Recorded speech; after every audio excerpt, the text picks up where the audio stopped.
Hello, checking in from Monterey. Came here after the big race, my Ironman 70.3 in Santa Cruz. After having a couple days to process, relax, recuperate, I wanted to just do a video checking in, kind of going over what the experience was like for me. It was an amazing experience. I found it to be very overwhelming in many different ways, physically, mentally, both good and bad. Really pushed my body to limits I didn't think I could do. So starting with the swim, I was most anxious about that. I am terrified of open water swims. I hadn't been able to swim as much as I wanted to leading up to this race, but because I had shoulder injury and just lots of chronic pain going on. But I decided I was just going to show up and see what I could do. So wetsuit on, lined up, was one of the last people to go into the ocean because I waited. I joined the group that was like 60 minutes or longer. I now know I could have definitely gone earlier than that. But from the minute I got in that water, it just clicked for me in a way that it never has. I sometimes struggle with putting my face in the water when I'm in the ocean. I don't know if it's because it's just not as clear as a pool. Sometimes it's colder, whatever it is. But this time, once I was one stroke in, it was just one stroke after another from there. And, it was the farthest swim I've ever done. It looked like it was pretty far out. We had to go past the pier. I'll put a picture. We had to go past the pier and then go at a diagonal and then come back on the other side of the pier. There weren't any real waves, anything like that. I did not have to take a break, which is the first time ever in a swim that I've not had to take a break. I started to get a little bit of cramping in my calf on the way back, but I was able to just do it. Kind of got took out by a wave close to shore when I went to stand up. I think my legs were just a little jello-y after being in that position for like 50 minutes. But I was just fine in meeting the cutoff time. Santa Cruz quite possibly has the longest transition ever. It was far, like almost a mile. It felt like from when you got out of water until when you got back to your bike.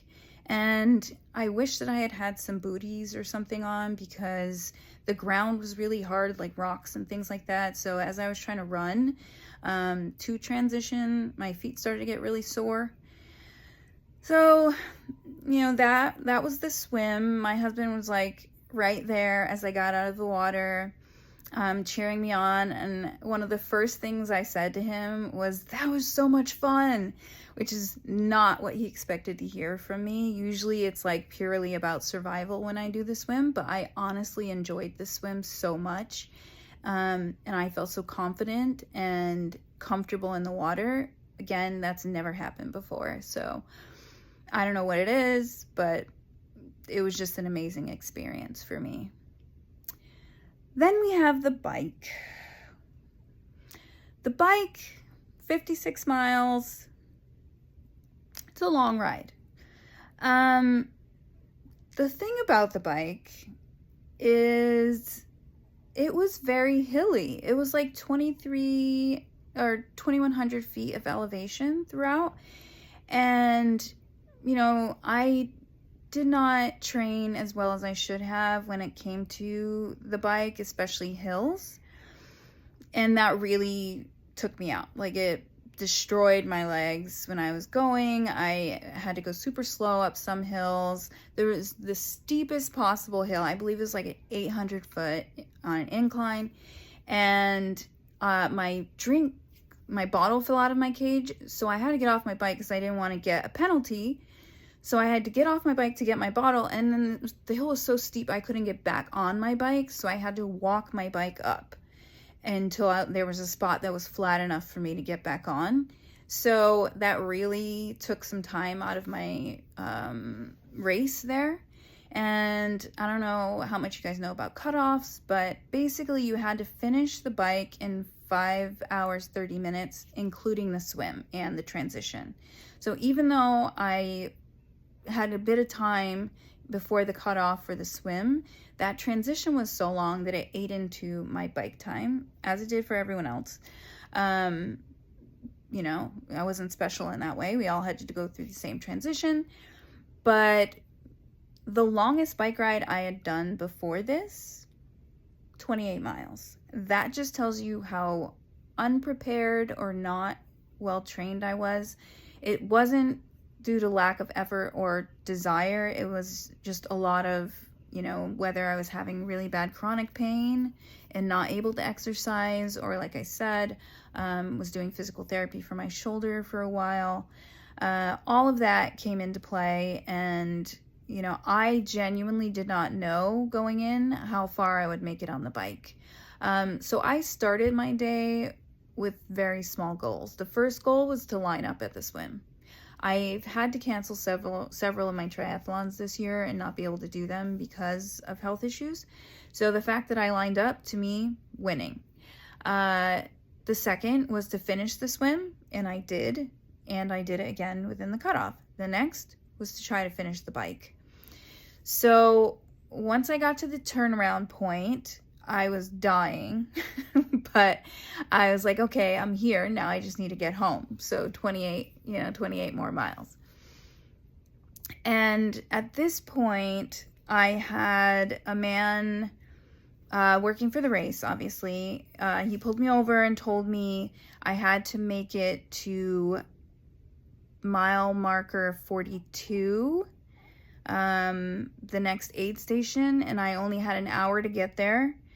So I had to go about 14 miles in an hour, or else I was going to get pulled off the course. And he said, do you think you can go that much? And then I said, I can. It just depends on the hill. I was also having an issue with my bike. After the turnaround, when I was going up a hill, there started to be this loud clicking sound on my bike, and it was giving me more resistance. I don't know how to take care of my bike. I'm just gonna be so honest about that. Do I have a toolkit on my bike? Absolutely. Do I know what to do with it? Absolutely not. So I stopped at a station where there was bike support, and she like adjusted my brake a little bit, and then the sound went away. So I was like, okay, hopefully this works. And so I just started cruising. I was pumping up these hills. I was speeding down them at speeds I'm usually super scared of. Like there was a point where I was going 40 miles per hour down a hill. Usually I brake going down hills because I'm scared that like something's going to happen and I'm going flying off my bike. But I let myself go, and I was still pedaling on the downhills, everything. So I made it to that cutoff in time. However, I was then informed that I had to finish the race in 35 minutes or else I wouldn't make the full bike cutoff. Now that means, let's see, mile 42, making it, so 14 miles in 35 minutes. I had very little hope at this point that I was going to make it, but I was just going to pedal till my legs fell off or until they pulled me off the course. And that's exactly what happened. I made it to what shows on my app, the Ironman tracker app, to mile 54 of the 56. And it was at that point that they did have to stop me and pull me off the course because I didn't make the cutoff in time. I had so many emotions going through my head. The main thing was I felt so supported, even though I had this guy tailing me for the last like hour and a half of my bike ride since I was the last person on the course. It kind of felt like a shark chasing me in the water, but it also like he was cheering me on the whole way. So it also felt like I had this like support team at the same time. And every person that you come across on this route is cheering you on, like screaming for you, telling you how great you're doing, to keep pushing. You know, I was like, I was feeling all bad that they were still out there because of me. They gave none of that vibe. It was just like screaming, jumping up and down. I got to the point where I was even passing where other people were already on the run. And even those people were cheering me on as they saw me finishing up the bike. But yeah, to make it to 54 miles, so close to the 56, and then not be able to do the run was really overwhelming. First, I was feeling so proud of myself that I had done 54 miles. Also, like that my body had just accomplished this great swim and did this whole thing, knowing I wasn't fully trained. But I was also really sad that I had made it that close. And I had this thought, you know, I had a lot of people tracking me on the app. I had this thought of like, oh my God, I'm going to disappoint all these people. They're going to be so disappointed that I didn't finish. And, you know, someone drove me back to transition. I got there, got my cell phone, and I called my husband. He answered, and I just broke down crying. Like, just all the emotions from the day, the anxiety I had before going in the ocean, the pure joy I felt coming out of the ocean knowing I had done such a good swim for me, the fact that I made it so far, and then the fact that I made it so close but didn't get to do the run. I just was so overwhelmed. I just couldn't stop crying. Like, I could not stop crying. And it was such a mix. Like, I couldn't even tell you what main thing was making me cry, because like I said, I had pride, joy, sadness, disappointment, all these feelings in me. And then just being on a bike for 5 hours with no music is something. I usually ride with music. I do everything with sound, you know, just that's like my way to get myself going. But to have none of that on these hills, knowing I'm the last person, pushing by, all I had were my thoughts and reflection. I was thinking about last year being, you know, after I got my hysterectomy, and how down I felt overall about life and about myself, how incapable I felt as a woman, and then just where I was that day was just so far from that person. Like, the audacity I had to show up and do this race. Like, girl, who you think you are? An Ironman 70.3 chick. That's who I thought I was. And I showed up, lined up with the rest of them, did my best, came so close, which just lets me know the more I train, y'all better watch out. Watch out. I really am proud of myself. I already have the itch. When's my next race? Next race? Ideally, I would love to do La Quinta in December, but I'm probably not, just due to wallet. Me and my wallet.